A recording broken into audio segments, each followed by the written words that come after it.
So I'm 30 now. Yeah, 30. And I've spent a lot of time reflecting on how my childhood shaped me. Honestly, I don't know if I'm completely okay yet. If I'm being real, I probably won't be for a long time. The way my parents raised me? Man, it screwed me up for years. They didn't mean to, I know that. They were just doing what they thought was best. But the way they pushed me and my brother Derek towards success, it was toxic as hell. Here's the thing. Neither of them came from money. Both of my parents grew up struggling, trying to make ends meet. My dad, though, he caught a break. He got a college scholarship, and that was the launch pad he needed to climb out of that hole. He worked his ass off, and he made it to middle class. But that anxiety, that fear of not having enough, it never went away, especially when it came to me and Derek. From day one, I felt the pressure to make it. It was clear, like neon signs flashing everywhere, that the only way to succeed in life was through school. My dad did it, and so did my mom, sort of. But it wasn't even about success anymore, it was about survival. If we didn't get good grades, if we didn't get into the top colleges, we were destined to fail. That's what they thought, at least. I mean, by the time I was 10, I already knew how to get into the Ivy League. No joke. I was so deep into after-school classes and extracurriculars by that age that it was ridiculous. Piano lessons, SAT prep, volunteer work, whatever the hell else they thought would boost my resume. It was like I had no time to be a kid anymore, no room to figure out what I actually cared about. I didn't care about piano, I didn't care about acing my SATs. I was too busy trying to survive the constant pressure and the unspoken expectation to be perfect. But guess what? I wasn't perfect. In fact, I was miserable. All I wanted to do was make movies. I loved the idea of film, acting, directing, all of it. But telling my parents that? Forget it. Their reaction was brutal. No. You'll need a real job to make it in life, not some pipe dream, my dad would say. My mom? She'd just give me that disappointed look like she thought I was throwing away all the opportunities she never had. Then, there's Derek, my little brother. He's 5 years younger than me, and let me tell you, he was the do-over kid. My parents were convinced that if they pushed him right, he'd get everything right. Only this time, they didn't go full-on drill sergeant like they did with me. Nope. They tried a different approach with him. One that worked, but in a really messed up way. They hyped him up. It wasn't like they were shoving Derek into piano lessons and forcing him to be perfect. Oh no. Derek had this golden aura about him. If he didn't come first, if he didn't win or ace everything, they'd withhold their affection. I kid you not. It was like a weird, twisted version of Pavlov's dog training. If Derek didn't hit the mark, he got nothing. No praise, no attention. My parents didn't even realize they were doing it, but I did. And it drove me crazy. By the time Derek turned 12, he was already way ahead of me. The kid skipped a grade, won state-level competitions, and was the textbook definition of overachiever. Meanwhile, I was still trying to figure out who I was under the weight of their expectations. And that's when things started to go south between me and Derek. The envy was real. The resentment, it was definitely there. I mean, I was 17 and Derek was 12, and it felt like he was already light years ahead of me. So yeah, things between us weren't great. But that's not where it all ends. This was just the beginning of what would become a whole lot more complicated. The moment I opened the door, I felt like I was thrown back into the past. Only it wasn't the familiar, chaotic weight of expectations anymore. Instead, it was a strange, unsettling sense of awkwardness. There stood my parents, my mom and dad, the two people who had drilled their version of success into me for years, standing there looking vulnerable. I was in shock. Seriously. My parents, the same ones who never let up on me, who basically tortured me with their perfect vision of what my life should look like, were standing there on my doorstep. And they actually seemed sorry? But how could I even begin to process that after all the damage they had done? Apparently, my mom had stumbled across one of my videos by accident. The algorithm gods had aligned or whatever, and there it was. My face, my voice, out in the world. Somehow that was enough to get her to hire a private investigator. Yeah, you heard that right. A private investigator. All because they couldn't get a hold of me after I blocked them years ago. When they finally found me, my mom said it was like finding a needle in a haystack. and I almost wanted to laugh at how messed up the whole thing felt. But then I remembered. I didn't even care about these people for years. The pressure they put on me was suffocating. All the, "you're not good enough if you don't go to a top college" talk. All the sacrifice they demanded from me. The piano lessons I hated. The tests I didn't care about. The constant reminder that I would fail without their plan for me. That had been my entire childhood, and I wasn't ready to forget it. But here they were, standing in front of me with tears in their eyes, asking for forgiveness. It was almost too much to take in. And to be honest, I was pissed. I didn't trust them anymore.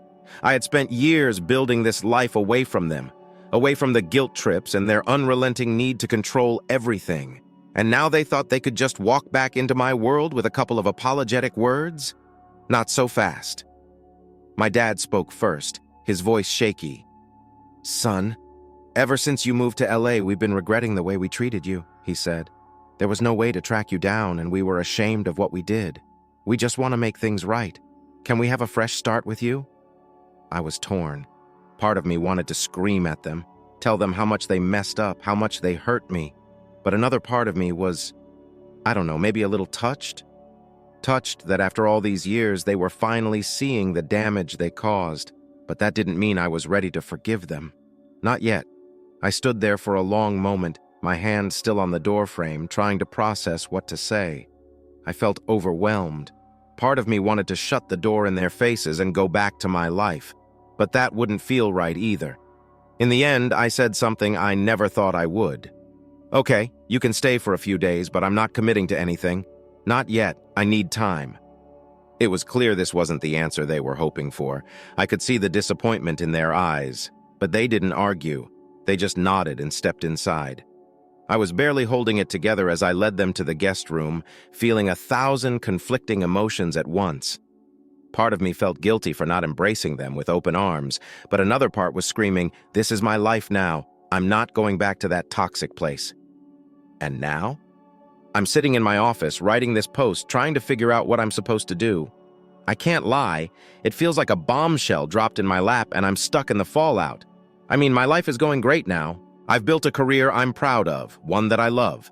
I'm living in LA, doing the acting thing, making decent money and collaborating with influencers. And I even created an online class that's brought in a steady stream of income. I'm my own boss, with zero ties to the past. No parents breathing down my neck, no constant guilt trips about whether I'm doing enough with my life. But then there's this. My parents are back, and they want me to believe they've changed. They want a second chance. I told my cousin Gigi about the visit, and she wasn't exactly thrilled. She said she didn't want the family to know about my success. She was scared they'd come running at me for money. To be fair, I get her point. Something similar happened before with other relatives, and it was a mess. I'm starting to wonder if I made a mistake even letting them in. But now, there's the guilt. Am I being too hard on them? Should I just let them back in, or do I protect my peace and shut the door for good? To make matters more complicated, Gigi asked if Derek had been with them. Honestly, I didn't even think about it at the time, but now I'm left wondering, where was Derek? Something tells me the truth about my family isn't as simple as it looks. As the days went on, the tension between me and my parents started to shift. Their visit was a lot to process. I had spent so many years avoiding them, blocking their number and building a life that had nothing to do with them. I thought I was done with them, at least emotionally. But now, here they were, standing in my house, asking for a fresh start. How do you just turn your back on that? It felt like a trap, though. Maybe not intentionally, but the fact that they had hidden the truth from me all those years was a huge red flag. Why didn't they just reach out sooner? Why did it take a random YouTube video for them to finally realize the damage they had caused? Maybe I was too jaded, but I didn't trust them. It was like they were playing the long game, and that feeling of being manipulated all those years ago wasn't just going to disappear overnight. I could tell my parents were desperate. They were ashamed of how things had gone down, but were they really sorry? Or were they just trying to fix the mess they had made before they ran out of time? Part of me wanted to believe them. They were, after all, still my parents. But another part of me, the part that had spent years protecting myself from their overbearing love, was deeply suspicious. It wasn't just about the apology. It was about everything that came before it, the way they controlled my every move, the way they forced me into a mold that wasn't mine. How could I just forgive that? Then there was Gigi. She had been the one person in my life who didn't try to control me or shame me for my decisions. She was the only family member who really seemed to get me.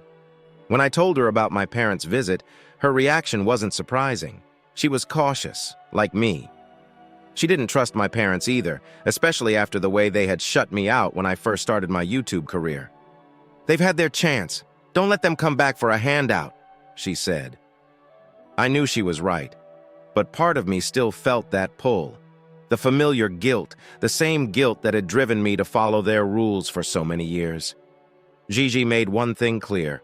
If my parents wanted to be part of my life again, they'd have to prove they had changed. They couldn't just show up, ask for forgiveness, and expect everything to be fine. I agreed with her, but it didn't make the situation any easier. I had already started to establish boundaries with my parents. I told them they could stay for a few days, but I wasn't committing to anything long-term. I needed time to figure out what I really wanted. I didn't know if I was ready to let them back in. The thought of rebuilding a relationship with them was overwhelming. And yet, a small part of me wondered if they really had changed. Maybe they were just so used to being controlling that they didn't know any other way. Could they actually respect my boundaries now? Or was this just another chapter in the same old story? I kept thinking about how I felt when I first left home, how freeing it was to finally be on my own, away from their expectations. That was when my life really started to take shape. My career, my independence, it was all mine, and I was doing well. But now, with them back in the picture, everything felt up in the air again. Could I continue to live my life on my own terms if they were back in it? Or would I fall back into old patterns, letting them dictate who I was and what I should be doing? It was hard not to feel conflicted. On one hand, I wanted to forgive them. I wanted to believe they were sincere. But on the other hand, I was scared. Scared that if I let them back into my life, it would undo all the progress I'd made. Scared that I'd become the old version of myself, the one who lived in their shadow, constantly trying to meet their impossible standards. I went to bed that night with 1,000 thoughts swirling in my head. It was clear that this wasn't going to be an easy decision. But I also knew that whatever I decided, I needed to do it for me, not for them, not for some version of family that had always been warped and suffocating. And then, just as I was about to fall asleep, my phone buzzed. It was Gigi. She had some news that made my stomach drop. The whole situation with my parents was like walking through a fog. Part of me was angry. How could they just show up after all these years and expect everything to be fine? But another part of me, the one that still craved their approval, was at war with itself.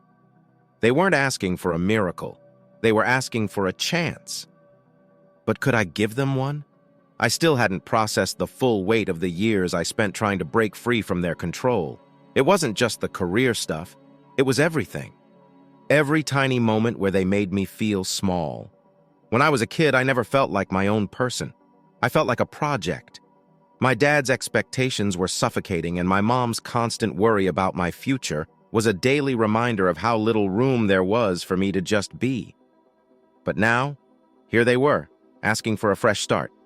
And I felt conflicted. I didn't know what kind of relationship we could have now.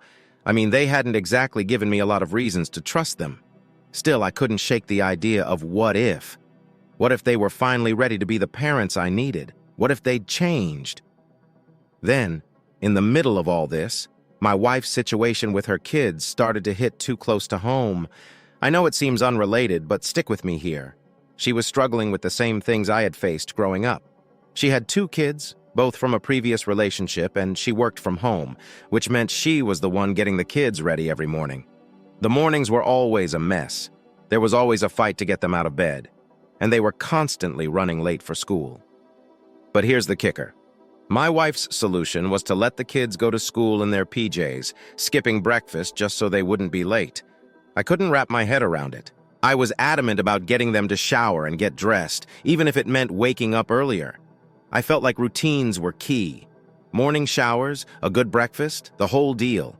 It's how I grew up, and it made me feel ready to face the day. I just wanted to pass that on to them. But my wife, she thought it was unreasonable. She argued that the kids didn't need to shower in the morning if they already showered at night. And to her, the priority was just getting them out the door on time. The whole thing felt like a tug of war, and it made me feel like I was battling my old habits again, the very ones that had been drilled into me by my parents. It wasn't just about the kids anymore. It was about control, about having some say in how things were done. The thing is, though, I wasn't considering their needs enough. The kids hated mornings. Who can blame them? They were tired, and their body clocks weren't in sync with mine. I was pushing them too hard. They weren't lazy. They were just kids. And maybe, just maybe, it was my issue, not theirs.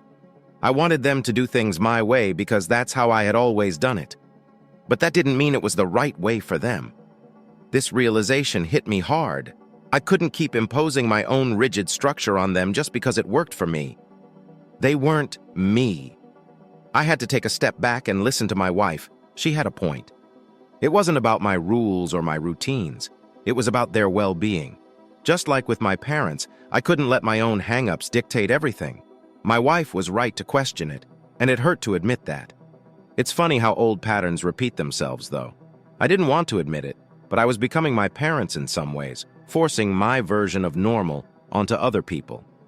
When I called my wife to talk about it, I could tell she was frustrated but also relieved. We talked it through, and I promised I'd be more flexible. We'd find a routine that worked for the kids, one that didn't sacrifice their well-being for the sake of being on time. It was going to take time, but we were both committed to getting it right. Just like my relationship with my parents, I knew it wasn't going to be easy, but it was worth it. As for my parents, I still hadn't figured out what to do with them, but the morning routine situation with my wife and her kids had given me some perspective. Maybe I could try to be more open-minded, not just with the kids, but with my parents too. Maybe it wasn't about right or wrong, but finding a middle ground. I didn't know what the future held, but for the first time in a long time, I felt like I might be ready to give it a shot story too. It's time to raise a chair. In the R Lounge today, we have another fantastic story for you. Who would have thought that being the best friend would make you a target? Our relationship cost this OP a significant portion of her independence today in our lounge. Is it my fault for abruptly missing my friend's birthday? We've known each other since we were 2 years old, since our parents are best friends, which is why his girlfriend referred to me as the typical girl best friend Miles. I wouldn't describe Miles as my best buddy, though. He is a close buddy, and while we occasionally hang together, our parents make sure we see each other on all significant holidays. Her age was in her early 20s. The issue began with a foolish childhood recollection. We performed a wedding play on school aftercare when we were 8 years old. Miles was the groom, and I was the bride. It was a play with clumsy children and awful tunes. Naturally, our parents recorded and photographed that, and every one of us has a picture on our family photo walls. Lindsay and Miles are in a romantic relationship. They began dating last year after meeting 3 years prior. Lindsay dislikes me. She therefore remarks that I am the usual girl's closest friend if we happen to cross paths at a party. I secretly wanted to sleep with Miles, she once said. Where she got that impression, I don't know. Miles and I don't have the same schedules or friend groups. We didn't actually meet that often, other from the monthly get-together over meals. When Lindsay viewed the wedding play image, things became worse. The comments continued to grow.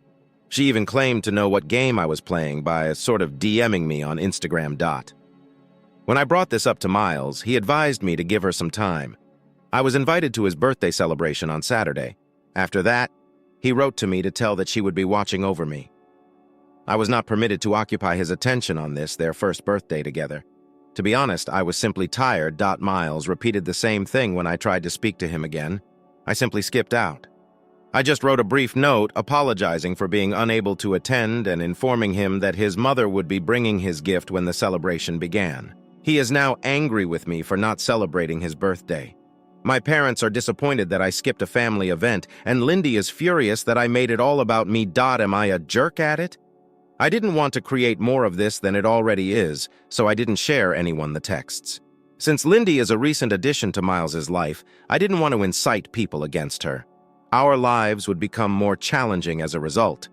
Perhaps the more mature thing is to simply discuss it. My folks are not blowing up my phone or becoming angry with me. I just read about Fashion Day, and my parents were really disappointed that I had missed my first birthday. She is envious, but I don't know why. Our parents never want for us to be together. There was nothing about it. No jokes. They probably wouldn't want it either. Since it was our first play, they liked the photo of the wedding play, which is in the living rooms. Update. I'll give you an update on the first section and address any questions later. I spoke with Miles following my previous piece. He was initially quite upset and believed that I had been exaggerating the situation. More information may be found in my previous post. We decided that we should keep a greater distance while he works things out, primarily due to my desire to avoid being included. Petty drama stress. After that, I speak with my parents and let them know what happened. The way Lindy handled me definitely irritated them. They obviously had no intention of becoming involved, but it felt good to have that off my chest. Then, until Tuesday night, nothing further occurred. Since Wednesday was a vacation, a few of my pals decided to go karaoke at an Irish bar. My closest buddy and I went to touch up her cosmetics and go potty at one point. Then Lindy entered and kind of cornered us with a few of her buddies. It wasn't attractive. They began to chat loudly, discussing how men kidnap witches, how certain women are born to destroy homes, how they would be pitiful enough to pose as a guy's buddy, and how pygmies are the worst. Pretending we weren't there, they kept pushing us bodily toward the area with the hand dryers. My closest buddy finally had enough and pulled me along with her as she pushed past them. Lindy yanked my hair as we were nearly at our table, causing me to fall backward onto what appeared to be a metal object that you were meant to place your feet on. A female next to Lindy poured beer on me after I started to turn white from the pain. Someone dropped one of those hefty pint glasses on my head during a fight, but I can't really tell you what occurred. I was transported to the hospital when the cops removed the Lindy. Both Miles's parents and mine were incensed. Both of them visited the hospital. I had a serious concussion. I broke my nose. The worst part is that I had a little back fracture. I remained in the hospital till the morning of yesterday. Miles did make several attempts to phone me. My parents claim that they advised him not to come see me at this time. I did receive a formal notification stating so. Lindy and another female were apparently facing judicial action for both assault and public disruption at the bar. I will now have to handle all of it legally. After speaking with Miles at last, I learned that those of you who said Lindy was isolating him were indicating that an abusive relationship was okay. She made him feel terrible, and he told me everything she said to him. He would be the target of her outbursts about anything in her life. When she was angry, she would bite and scratch him. We both started sobbing and apologizing at the end of our conversation. We'll be nearer once more. At least we can discuss these topics more frequently. He is hiding at my parents' house after breaking up with her. That's all for now. I can see why you decided not to celebrate Miles's birthday. It appears like Lindy's supervision put you in a situation where you were unable to fully enjoy the celebration. Spending time with friends in that manner isn't really enjoyable. When someone is attempting to steer the conversation and discredit your role in Miles's life, it's difficult to have any kind of genuine interaction. You're correct to put your health first and take charge again. Second update. I'll provide an update right away and elaborate later. A formal court date has been established for my case against Lindy. It is 3 months out and took 2 months to get. However, something is something. Our attorney stated that since Lindy is a first-time offender, she is most likely not going to go to jail. She would only be imprisoned for 3 months at most. She will probably be required to pay a charge equal to 100 days of her salary or a similar amount. I don't have the mental capacity to handle this, so I've let my father handle it all. A second case is also pending. I am legally chronically unwell at the same time. The hairline fracture did not occur suddenly. Rather, it progressed over time. I suffer every day. While not every day is terrible, I never go a day without feeling at least a 2 on the pain scale. I've been unable to work as a result. Currently, 75% of my previous income is covered by insurance, with the other portion coming from my job. However, I'm most likely going to lose my job. In order to cover my lost income, my insurance company made a claim against Lindy. I don't now communicate with Miles. I made an effort to be encouraging, but I became resentful of him since his envious ex-girlfriend had handicapped him. He was a victim, yet I hold him somewhat responsible for my inability to live my life now. In addition to taking up some new activities, I'm in therapy to work through all of that. In addition to looking at online courses, I've begun writing more. Miles's parents have been very supportive and have expressed regret. He has a saintly mother. In fact, we have become friends, and she offered to take me everywhere. I even went to watch Wolverine and Deadpool. We have plenty of time together because she is a stay-at-home wife. Through my lawyer. One of Lindy's pals contacted me and offered to testify against her own buddy. In addition, she issued a brief note of apology. Lindy had informed them that Miles had previously cheated on her with me and that I was harassing her. That's where we are at the moment. Be careful and protect your back. A fresh upgrade. Hello, everyone! So here we are once more. Indeed, progress has been made. But really, I'm simply worn out. My insurance company versus... Lindy was the first court date that came and went. She lost, which was shocking. I suppose it's wonderful that she's responsible for the majority of my lost income. I was relieved that I didn't have to stay the entire time since I've had enough of this crap. Regarding the criminal matter, we have no idea if we will really appear in court. Since I've had enough, I've given my dad control of the situation while my lawyer handles it. I'm not an expert in law. Additionally, Lindy is in a difficult situation following that insurance loss. It looks like her legal team is rushing to repair the damage. But that's not my concern right now. The majority of Lindy's pals have emerged from their hiding places to testify. It turns out that she has experience with this. Another girl came forward with proof that Lindy had engaged in similar behavior throughout her high school years. This poor girl was only seated next to Lindy's ex-boyfriend, who was a regular person, when Lindy lost it and began spreading rumors and actual breadcrumbs on her table to aggravate her celiac illness. She is that type of crazy. Yes. At the time, no one could prove it, but now that all these pals are showing up, it's all becoming clear. And these females didn't undergo a moral awakening, I assure you. They just fear being fired or having a bad record appear on their records. It's becoming more and more ugly every day as the receipts start to appear. Since that is a whole other dumpster fire, let's now discuss Miles. I haven't spoken to him yet. It turns out that he has long been aware that Lindy was threatening to harm him if he didn't stop talking to me and get his parents to stop. And this moron dismissed it with a giggle. I assumed she meant to end their relationship or something. She was dead serious, though. Even began to follow one of his relatives and me. She sent his cousin strange messages and created an ambiguous profile. Miles did what? Speak to her calmly. Yes, that's all. He just complied with the demands she made of him. Yes, I am much more angry with him now. Despite knowing she was insane, he did nothing about it. I was pulled into the muck as he led her to spiral. When his father eventually intervened, he brought him to the police, who then filed complaints on Lindy's numerous transgressions. Now they have proof from the items involving his cousin, including pictures showing Lindy getting personal with him. On that front, at least something is occurring. But in my opinion, it's too little, too late. Lindy, on the other hand, has completely stopped talking. Well, except from TikTok. To be honest, it's a little unsettling that my pals are always giving me her bizarre films. She is behaving as though nothing is going on, as if her entire life isn't falling apart. She is currently creating those terrible lip-sync videos with her new lover. I believe she's residing at his house, but I'm not sure. Her parents may have cut her off. I wouldn't be shocked. And the man, too? Yes, my friend did some research on him. To put it mildly, he matches her pattern well. As my grandmother used to say, in terms of health, there is a lid for every pot. Nothing positive to share as of yet.